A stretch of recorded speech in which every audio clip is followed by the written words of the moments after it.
این مسلمان بود.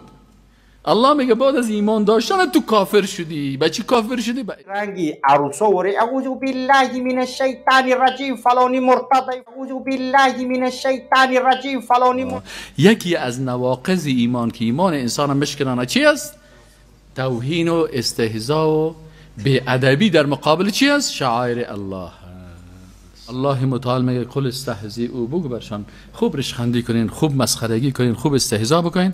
ان الله مخرج ما تحذرون، الله بیرون میکنه او چیزی را که شما میترسین. یعنی از چیزی که شما میترسین الله شما را رسوا میکنه.